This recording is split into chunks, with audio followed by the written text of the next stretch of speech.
Hi, hello, and welcome back. I hope all of you are doing amazingly well. This is a new video, and in this video, I'm going to talk about all the difficulties or all the negative sides of MBBS. See, when a student is studying in plus two and when they have to take up medicine or when they want to take up medicine by themselves, they have lots of aspirations. They're like, once I get into MBBS, life is going to be so fancy. I'm going to be a big doctor. I'm going to earn in crores. I'm going to get huge respect and whatnot. But what happens is that there is the other side to this. And a lot of people are unaware. Like me, when I took up MBBS, I only thought about the positive sides. I mean, I had zero idea about the negative sides. And it is true with lots of students who do not know about the negative sides before taking up MBBS. And the motive of this video is not to demotivate anybody who wants to take up MBBS. My sole purpose or my sole intention is to make you all aware so that you can make conscious choices. If you take up MBBS because you are interested in taking up MBBS, well and good, you can survive through any hardships that comes your way. But if you have come to MBBS because of somebody's force or just for some other purposes like gaining a lot of fame or getting money or getting respect, bro, there are a lot of other ways through which you can earn even more better amount of money and a lot of respect. And the hardships in MBBS won't support you that much and you will, swamp at the end. So I have divided the video into so many points. I'm going to try to cover each and every aspect of the negative sides of MBBS. Firstly, the course duration. 5.5 years is the course, 1 year is the internship, 3 years is the MD/MS, and 3 years is the super specialization. So on an average, you have to study for 10 to 12 years. And God forbid, if you have taken breaks in between to study another 2 more years, 2-year course. And then you have rural internship. That is, after you finish your MBBS or your MD, you have to go to a rural center and work. Yeah, of course, that is paid, but you have to do it. And that also includes in this duration. So on an average, you'll be spending around 14 to 15 years of your life studying MBBS. Coming to the second point, that is the stress and the pressure that comes with the course. You are always in a constant stress because you have to study a lot in this course. Also, especially when you come to internship or residency, there are a lot of factors that add to your pressure. When you're in internship, you have to do like 24-hour shifts, 36-hour shifts, 12-hour shifts, and a lot more. And you will find it really hard to balance your work life, your studies, and to get a seat. I've heard from a lot of my seniors who do really well in their academics that they did not have enough time during their internship to prepare for their PG, and they all stated that if they had little more time and if it was little less stressful, they all would have cracked the NEET exam in their first attempt. To add to all this, I would say that there are a lot of other professions which pay you equally good or pay you even more than a doctor's salary, and they give you a lot of respect also. In a normal private setup, if you have finished your MBBS, you're just going to earn something like 36 to 40,000 on a monthly basis.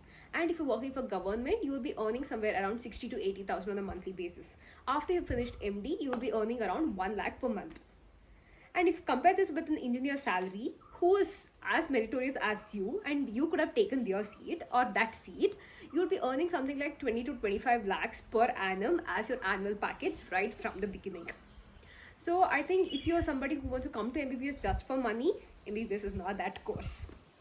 And coming to respect, see, gone are those days when everybody would be like doctors are gods, doctors save lives and all that. This day, everybody, even though you're working in a private setup and it's the management who charges for the patients, all the patients are going to blame doctors. I have seen my own relatives who are like, doctors make money, they're just making you do like 100 tests, what for? And I would say that a lot of doctors are compelled by the working agency to do all that, and people really don't get the point.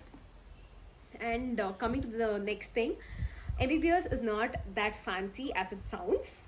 After you have finished your MBBS, you won't be able to do big surgeries or do fancy stuff. You can do only basic procedures and all the life-saving tasks. And in the other specialty or super specialty hospitals, they take care once you have just sustained the patient. And if you think that I can do all the big surgeries and stuff, and if your relatives are like, oh my god, you finished MBBS, now we can do all surgeries, right? No, that doesn't happen. To do surgery, you need to finish your MS general surgery. You can do simple procedures, simple suturing, other simple procedures, and something like a normal delivery. That's all a doctor with MBBS degree can do apart from prescribing medicines. Now coming to violence. 2 years back, when I was new to this YouTube channel, I put up a video about a violence that took place against a doctor, and then I substantiated that video with 2 to 3 examples.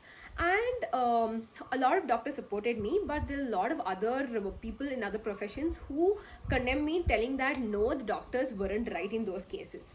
I just want to say that there are lots of violence that happen to the doctors, and one can not do anything about it. And especially in our country like India, I don't think all the laws protecting govern all the doctors are that strong to protect doctors. But if you go elsewhere, there are like particular work hours, too much security to the doctors, and I think a lot of people just question why they need to stay in our country and work when such things happen to them on a regular basis.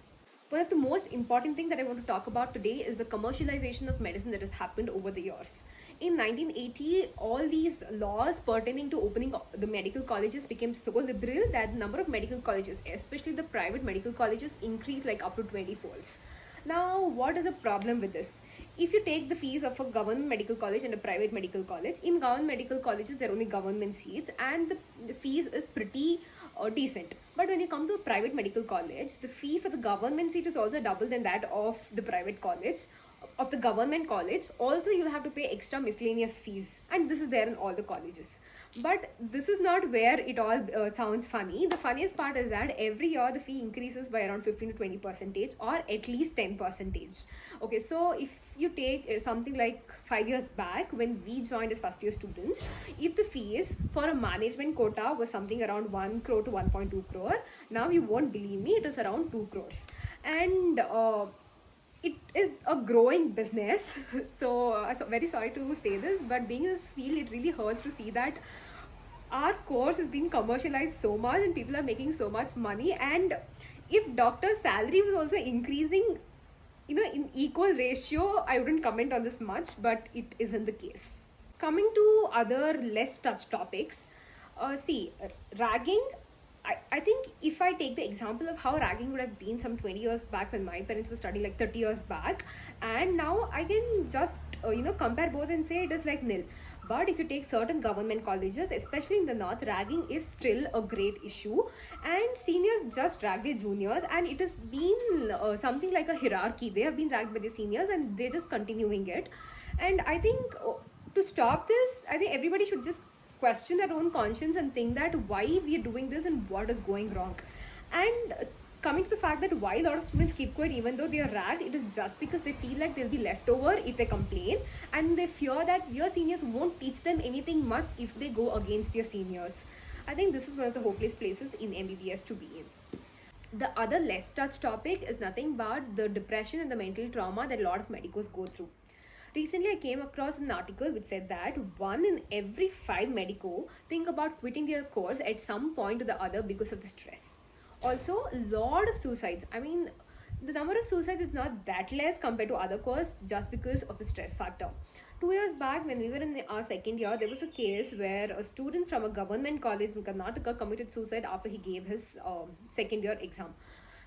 And a lot of students say that it is because of the pressure that he had to undergo during those exam days.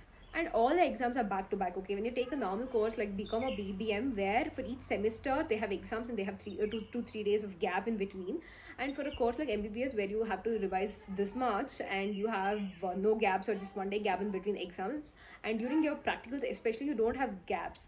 And I think that is a really big stressful situation to a lot of students. Lastly, I want to touch upon some minor topics like the long shifts that the students have to do, especially in residencies. People have to work for such long shifts that at the end of a week they can pull up just like some 20 hours of sleep. That is around like 4 to 5 hours of sleep on a daily basis, which is very, very little for somebody who is working that tirelessly to treat patients. Also, as I told you earlier, the low salary that comes with the course for the amount of fees that the student is paying. I think when one thinks about taking this medical course, they need to be aware of all these factors, because these are all the factors that really shape you as a doctor, and all these factors play a lot of role when you are studying and in your professional life. Also, there is a lot of hierarchy between seniors and juniors. I mean, I'm not talking about the ragging part, but the other kind of hierarchies that are there, and you cannot do anything about it. I just don't want anybody to be in a position later after taking MBBS as to why did I ever take up this course? How hectic is this? Just take it if you're that much passionate about the course and not for the money or for the fame, because as I told you n number of times in this video that you can get it through any other course. Even a politician who is good can earn a lot of respect, more than something that a doctor is earning. This was not to condemn or to make fun or to scare anybody. This is the reality, and I think everybody should be aware of this before taking a conscious decision about your career in the future. And I wanted to make this video from really long, but I was very reluctant to make the video because this has little sensitive topics. But then I thought, if I want to give proper guidance to people, and if mine is a medical channel giving information about medical related things, something like this should also be given mention in my channel. That's why I made this video. I hope this video was helpful to you, and always make decision based on all these factors. Thank you, and I'll come up with some more videos of great importance like this in the future. Bye bye.